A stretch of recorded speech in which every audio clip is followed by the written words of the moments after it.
오늘 저는 여러분과 함께 하나님과 사람을 섬기는 새해라는 제목으로 말씀을 나누고자 합니다. 1993년 희망찬 새해가 이처럼 우리에게 성큼 다가왔습니다. 새해는 우리가 생각하는 것처럼 새로운 천지 개벽이 자연적으로 일어나는 때는 결코 아닙니다. 단지 영원한 시간과 역사의 흐름에 한 점을 찍고 새로운 마음과 각오를 하는 것이 새해입니다. 새해 새로운 마음의 각오와 출발이 없으면 새해는 아무런 의미도 없으며 단지 영원의 시간 속에 인간이 만든 한 시점에 불과한 것입니다.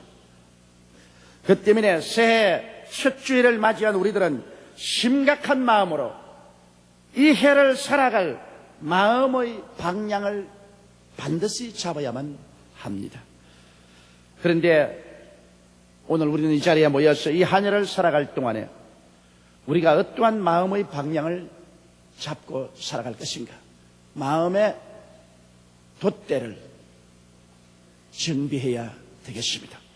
왜냐하면 새해의 바람은 한 곳으로 불어오지만은 우리가 나아가는 방향은 마음의 돛에 따라 달라집니다. 어떤 시인이 시를 지어 말하기를 배 두 척 바다에 두둥실 떴네. 한 배 동으로 가고 다른 배 서로 가네. 그렇게 노래했습니다. 똑같은 바람을 받았는데 한 배는 동으로 가고 다른 배는 서로 갑니다. 그것은 바람이 책임 있는 것이 아니라 그 배에 달려있는 돛의 방향이 책임이 있는 것입니다. 똑같은 한 해의 바람이 불어오지만은 동으로 가든지 서로 가든지 여러분의 마음의 자세가 여러분의 삶의 방향을 결정하게 되는 것입니다. 그러면 첫째로 우리는 이 새해는 하나님을 진심으로 섬기는 해를 만들어야 되겠습니다. 그런 마음의 돛을 높이 달아야 되겠습니다. 하나님을 진심으로 섬기기 위해서는 어떻게 해야 됩니까? 그것은 하나님의 말씀을 경청하는 것이 하나님을 섬기는 첫째 요소입니다. 하나님 말씀을 저버리고는 하나님을 섬길 수가 없습니다. 하나님은 말씀을 통해서 우리에게 다가오시고 말씀을 통해서 우리와 교제하시기 때문에 하나님의 말씀을 떠나서는 하나님을 알 수도 없고 하나님과 교제도 있을 수가 없는 것입니다. 그러므로 새해는 말씀을 가까이 하는 해가 되어야 됩니다. 말씀을 읽고 듣고 묵상하고 말씀을 우리의 마음과 입술에서 떠나지 말아야만 하는 것입니다. 모세가 여호수아에게 경계한 교훈도 그것입니다. 여호수아기 1장 7절로 8절에 보면 오직 너는 마음을 강하게 하고 극히 담대하여 나의 종 모세가 내게 명령한 율법 즉 하나님의 말씀을 다 지켜 행하고 좌로나 우로나 치우치지 말라. 그리하면 어디로 가든지 형통하리니 이 율법책 즉 하나님 말씀을 내 입에서 떠나지 말게 하며 주야로 그것을 묵상하여 그 가운데 기록한 대로 다 지켜 행하라. 그리하면 내 길이 평탄하게 될 것이라. 내가 형통하리라. 1년 360일 동안 형통하고 평탄한 날을 보내기 위해서는 하나님이 주신 교훈은 하나님의 말씀을 마음속에 늘 간직하는 것입니다. 말씀을 읽고 말씀을 묵상하고 그 말씀에 기록한 대로 행하면 우리의 삶이 형통하고 360일 동안 평탄할 것이라고 말하고 있는 것입니다. 성경에는 시편 1편 2절로 3절에도 복 있는 사람이 되기 위해서는 이 말씀 중심으로 살아야 된다고 말합니다. 오직 야훼의 율법적 말씀을 즐거워하여 그 율법적 말씀을 즐거워하여 그것을 주야로 묵상하는 자로다. 저는 시냇가에 심은 나무가 시절을 쫓아 과실을 맺으며 그 잎사귀가 마르지 아니함 같으니 그 행사가 다 형통하리라. 하나님의 말씀을 묵상하고 그 말씀을 즐거워하고 그 말씀을 따라 행하는 사람은 시냇가에 심은 나무가 시절을 쫓아 열매를 맺고 잎사귀 마르지 않은 것처럼 그 삶의 행사가 다 형통하리라고 말하고 있는 것입니다. 그러므로 오늘 1993년 한 해 동안을 형통과 평안함을 가지고 살기 위해서는 하나님의 말씀을 가슴 속에 깊이 모셔드리고 말씀을 듣고 읽고 묵상하며 말씀을 따라 사는 여러분이 되시기를 주의 이름으로 축원합니다. 이것은 하나님께서 이미 우리에게 성공의 길을 열어놓은 것입니다.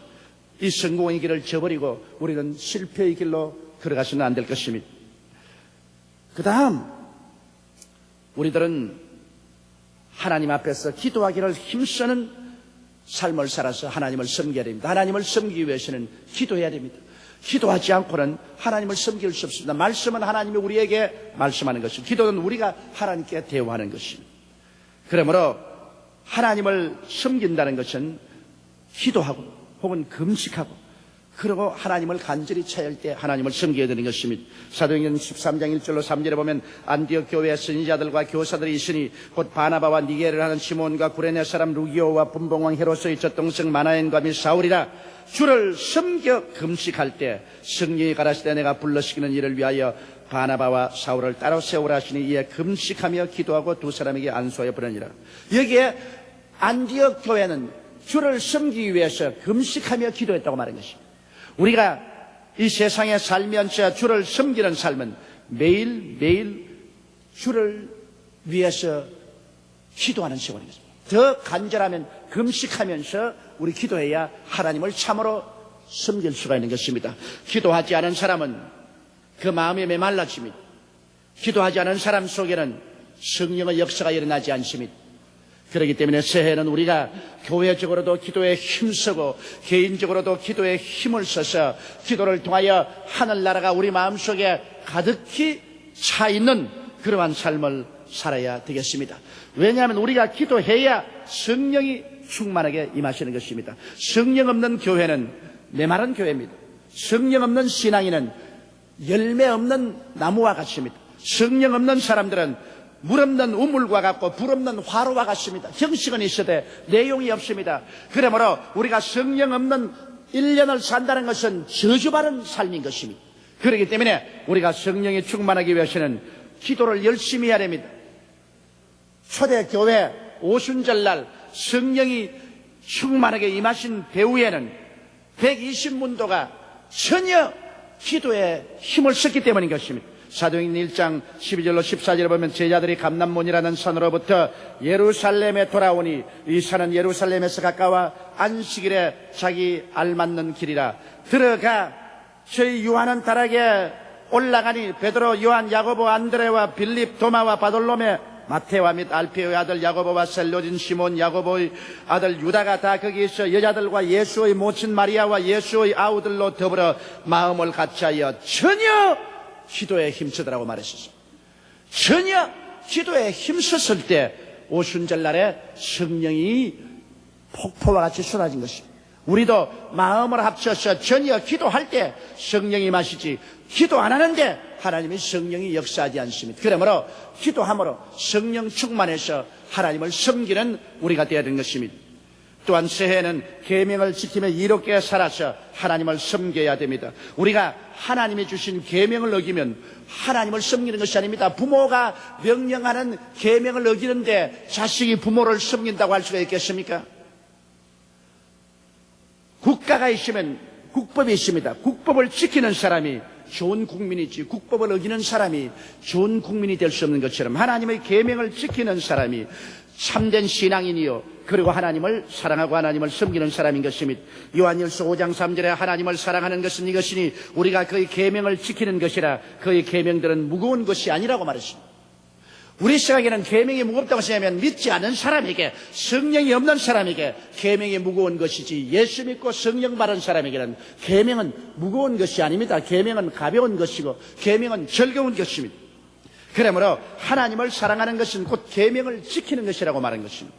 요한일서 3장 21절로 24절에 보면 사랑하는 자들아 만일 우리 마음이 우리를 책망할 것이 없으면 하나님 앞에서 담대함을 얻고 무엇이든지 구하는 바를 그에게 받나니 이는 우리가 그의 계명들을 지키고 그 앞에서 기뻐하시는 것을 행함이라 그렇게 말하고 있는 것입니다. 우리가 계명을 지키고 하나님을 기쁘시게 하면 우리가 기도하는 것이 다 응답을 받고 하나님께서 우리를 기쁘게 받아주신다고 말씀을 하고 있는 것입니다. 그 다음에는 또한 우리가 새해 하나님을 참으로 섬기기 위해서는 11조를 도둑질하지 말아야 됩니다. 내 보물이 있는 곳에 내 마음이 있다고 마태복음 6장 21절에 말했습니다. 11조를 도둑질하면서 내 마음이 하나님께 있습니다 그렇게 말할 수는 없습니다. 아브라함이 하나님께 크게 사랑받은 것은 창세기 14장 20절에 보면 너희 대적을 내 손에 붙이신 지극히 높으신 하나님을 찬송할지로다 하며 아브라함이 그 얻은 것에서 10분의 1을 멜기세덱에게 주었더라. 11조를 바치고 난 다음 그 다음 창세기 15장 1절에 이후에 야훼의 말씀이 이상 중에 아브라함에게 임하여 가라사대 아브라함아 두려워 말라 나는 너희 방패요 너희 지극히 큰 상급이라고 말하셨습니다.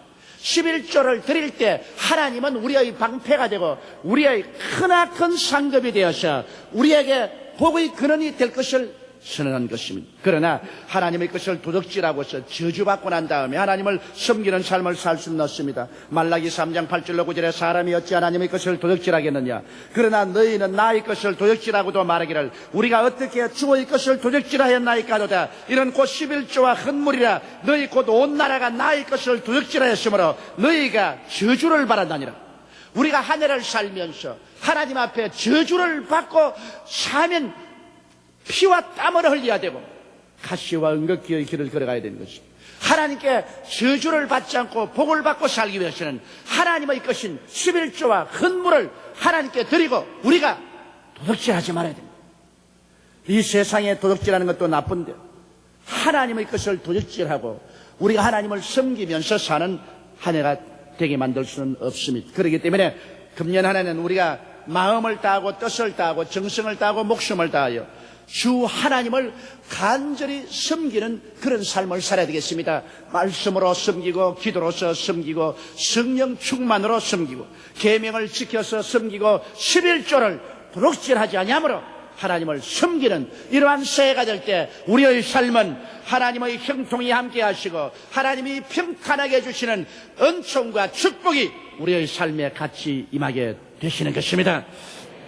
둘째로 우리는 이 새해를 이웃을 섬기는 해로 만들어야 되겠습니다. 어떤 율법사가 일어나 예수님을 시험하여 가라사대 선생님 내가 무엇을 하여야 영생을 얻으리까 하고 질문했습니다. 그때 예수님께서 율법에 어떻게 기록되었으며 내가 어떻게 읽느냐고 질문하신지 그는 이렇게 대답했습니다.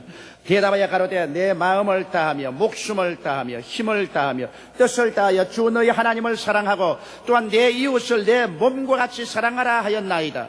예수께서 이르시되 내 대답이 옳도다. 이를 행하라. 그러면 살리라고 말하셨습니다. 우리가 하나님만 섬김으로 우리의 모든 일이 다 되었다고 생각하면 안 됩니다. 하나님을 섬기는 사람은 내 이웃도 섬겨야 되는 것입니다. 이것은 하늘나라의 법이 그렇게 되어 있습니다. 하나님을 사랑하는 자는 또 이웃도 사랑해야 되는 것입니다. 하나님을 미워하는 자는 이웃도 미워하게 되는 것입니다. 이렇기 때문에 우리 새해 하나님을 진심으로 섬기는 사람은 또한 진실한 마음으로 내 이웃도 섬겨야 되는 것입니다. 내 이웃 없이 내 혼자 살 수 없습니다. 하나님께서 가인이 아벨을 죽이고 난 다음 가인아 내 동생 아벨이 어디 있냐고 할 때 내가 아우를 지키는 자니까 그렇게 말했습니다. 여러분 우리는 우리의 이웃을 지키는 자인 것입니다. 이웃 없이 우리 혼자서는 인간은 살지 못합니다. 우리는 함께 한 배를 타고 같이 살아가야 됩니다. 이렇기 때문에 우리는 서로 섬기며 살아야 됩니다. 어떻게 해서 우리가 이웃을 섬길까요? 여러분 이웃을 용서하고 사랑해야 섬길 수가 있는 것입니다. 나는 용서에 빚진 자입니다. 여러분과 저는 하나님 앞에 한없는 죄를 용서받았습니다. 우리 머리털보다 더 많은 죄를 십자가 밑에서 용서를 받았습니다. 예수님은 나를 대신해서 십자가에 올라가서 그 몸을 찢고 피를 쏟으며 온갖 고통을 다 당했었습니다. 그래서 우리 죄를 용서해 줬습니다. 예수 그리스도 앞에 나와서 나는 손가락 하나 까딱하지 아니하고 고통 하나 당하지 않고 값없이 은혜로 죄 용서를 다 받았다면은 나에게 죄 지은 자를 용서해 주어야 될 것은 마땅한 것입니다. 그렇기 때문에 우리는 늘 기도할 때 우리가 우리에게 죄 지은 자를 사하여 준 것 같이 우리의 죄를 사하여 주옵소서 이렇게 기도하라고 주님께서 말씀한 것입니다. 계속 우리는 용서받기 위해서 계속 용서해 줘야 되는 것입니다. 우리가 용서해 주지 아니하면 우리 자신은 계속 용서받을 수 없습니다. 요한 웨슬레가 한 번은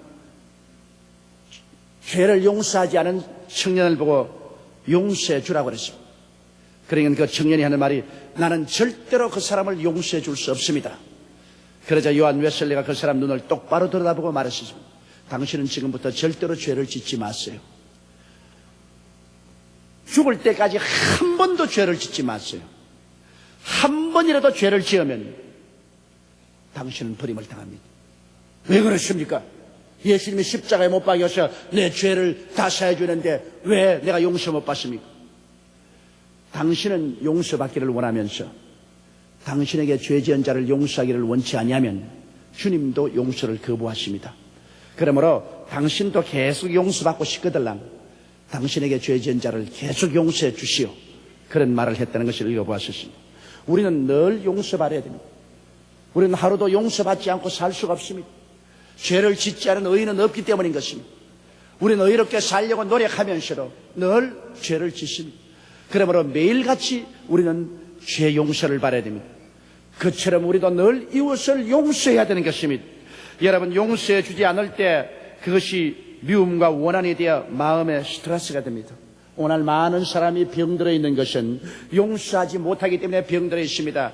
위장병이 걸려있고 폐병이 걸려있고 혹은 심장병이 걸려있습니다. 마음의 불안과 고통이 있습니다.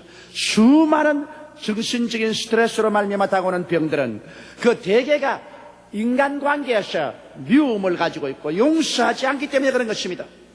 용서하면 여러분의 마음속에는 병은 사라지게 되는 것입니다. 그렇기 때문에 우리가 용서하지 아니함으로 다가오는 심신의 병에서 해방을 얻기 위해서라도 끊임없이 용서함으로 이웃을 섬길 수가 있는 것입니다. 사랑은 용서의 바탕 위에 적극적으로 이웃에게 선을 행하는 것입니다. 처음부터 사랑은 안 된다고 할지라도 용서는 할 수 있습니다. 용서하고 힘이 여력이 있으면 그것을 가지고 이웃에게 좋은 일을 해주는 것입니다. 이웃 사람에게 좋은 말을 해주고 위로해주고 격려해주고 좋은 것을 함께 나누어주는 그와 같은 일로 이웃 사람을 섬겨야 되는 것입니다. 그 다음 이웃을 섬기기 위해서는 온유와 겸손한 마음을 가지고 인간을 대해야 되는 것입니다. 온유란 자기 마음을 잘 다스리고 길들여 대인관계에서 따뜻하고 부드러움을 갖고 친절하게 대하는 것입니다. 사납고 퉁명스럽고 권위주의로 정신적 폭행을 가하는 사람이 얼마나 많습니까? 더구나 우리 한국에서 우리 관리들 어떻게 정부에 무슨 일하기 위해서 가면은 얼마나 일반 백성들에게 고답적이고 싸납고 퉁명스럽고 권위주의적이고 막 관공서에 가서 뭐 일 안 하려면 정신적인 폭력을 당합니다. 정신적인 폭행을 당합니다. 그래서 우리 국민들이 모두 다 마음속에 우리 관리에 대해서 깊은 저항의식을 가지고 있는 것입니다. 오늘날 우리는 정말 온유와 겸손으로 이웃을 섬기기 위해서 우리가 깨어지고 우리 마음을 잘 훈련하여 다스리고 부드럽고 따뜻하고 친절해야 됩니다. 전 세계를 수없이 여행을 했지만은 이 세상에서 일본 사람만큼 친절한 사람을 본 적은 없습니다.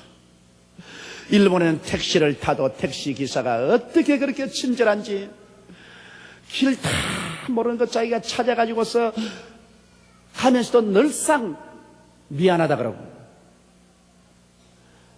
백화점에 물건 사러 가도 물건을 내가 거기에 찾지 못하면 거기 점원이 내 손을 잡고 물건 있는 데까지 데려가면서 쥐가 자꾸 나보고 미안합니다. 내가 미안하다 걔는 그 일본 사람의 뼈에 사무친 그 친절을 우리가 배워야 돼요. 그렇기 때문에 미워하려다가 미워할 수가 없습니다. 저는 일본 사람을 굉장히 미워하고 일본 사람을 속으로 좋아하지 않으면서 하나님이 복음을 전하라고 하기 때문에 할 수 없이 10여 년 전에 일본에 들어갔으나 10여 년 동안 복음을 전가하다가 아예 그 사람들을 참으로 좋아하게 되었습니다. 홀딱 반해버렸습니다. 너무 친절하니까 그건 그 마음에 미워할 수가 없습니다. 오늘날 여러분, 우리들이 이웃을 섬기려고 하면은 이와 같은 마음의 온유함을 가져야 됩니다. 사람이 붙을 수 있어야지 사납고 퉁명스러워서 정신적인 폭행을 가하는데 겁이 나서 감히 그 근처에 어떻게 가는 것입니까? 누구에 가더라도 부드럽고 따뜻한 봄바람이 부는 그런 마음을 가져야 됩니다. 더구나 부인들은 더 그래야 되는 것입니다. 그래야 남편들이 집을 떠나가지 아니하고 집에 붙어 있습니다. 그리고 우리는 겸손하게 이웃을 섬겨야 됩니다. 하나님 앞에서 항상 자기를 낮추고 남을 나보다 낮게 여기는 그런 태도를 가져야 됩니다. 먼저 하나님을 생각하고, 둘째로 이웃을 생각하고, 마지막으로 나를 생각하는 그러한 삶을 이 한 해 동안 살아야 되는 것입니다. 셋째로 우리는 이 한 해를 긍정적으로 사는 새해를 만들어야 됩니다. 여러분, 우리가 이 한 해를 마음에 부정적으로 생각하고 파괴적으로 생각하고 나쁜 일이 생겨올 것을 생각하고 음울하게 마음을 가지면 그런 일들이 다가옵니다. 사람은 자석과 같습니다. 자기가 나는 못 산다, 안 된다, 할 수 없다, 절망이라고 생각하면 그러한 것들을 주변에 잔뜩 끌어오게 되는 것입니다. 할 수 있다, 하면 된다, 해보자는 적극적인 마음의 태도를 가지고 나가면 또 그런 일들이 주위에 가득 끌려오는 것입니다. 여러분 자신이 자석과 같습니다.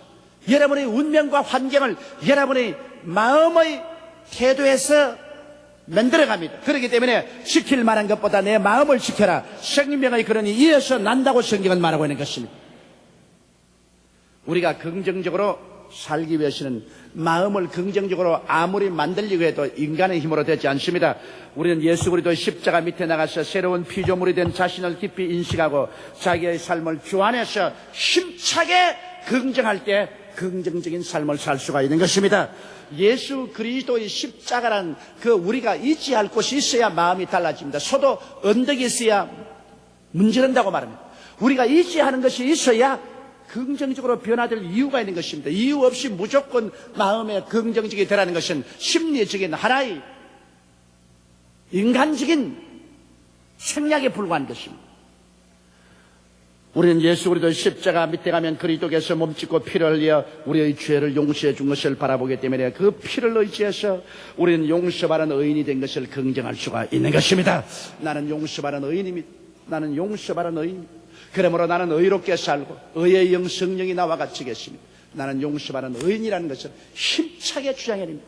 의가 있는 곳에 마음에 평안이 있고 평안이 있는 곳에 기쁨이 있습니다. 의가 사라지면 평안도 사라지고 기쁨도 사라지는 것입니다. 그렇기 때문에 용서받은 의인이 되고 그 능력을 의지해서 의롭게 생각하고 말하고 살면은 우리 마음속에 평안과 기쁨이 넘치게 되는 것입니다. 우리는 또한 성령님의 인치심을 받은 성령이 충만하고 성령이 함께 있는 사람이라는 것을 크게 긍정해야 됩니다. 십자가의 보혈을 통하여 하나님과 우리 사이에 원수된 담이 무너지고 하나님은 사랑의 증거로서 성령을 우리에게 부어주셨습니다. 성령으로 인치심을 받고 성령이 충만한 우리가 되었습니다. 우리는 그러므로 오늘 이 시간에 성령의 인치심을 받은 자요, 성령께서 우리와 같이 계셔서 보혜사로서 우리를 돕기 위해서 항상 같이 계신 것을 강하게 긍정하고 살아야 되는 것입니다. 그리고 우리는 예수 그리스도께서 우리 연약한 것을 친히 담당하시고 병을 짊어지고 십자가에 올라가시기 때문에 그리스도의 찢어진 몸과 흘리신 피로 말미암아 치료받은 사람이라는 것을 긍정해야 하는 것입니다. 나는 치료받은 사람이요, 치료 안에 있는 사람이요, 질병과 상관이 없다는 사실을 크게 깊게 긍정하면서 살아야 되는 것입니다. 그리고 그리스도께서 우리를 위하여 저주를 받으사 십자가에서 율법의 저주에서 우리를 다 속량하였으니 이는 기록된 바 나무에 달린 자마다 저주 아래 있는 자라 하였음이라. 이는 그리스도 예수 안에서 아브라함의 복이 이방인에게 미치게 하려 하셨으므로 우리는 아브라함의 복을 받았다는 사실을 크게 긍정해야 됩니다. 저주는 내게서 다 물러갔, 저주는 낡은 옷같이 벗어버렸다.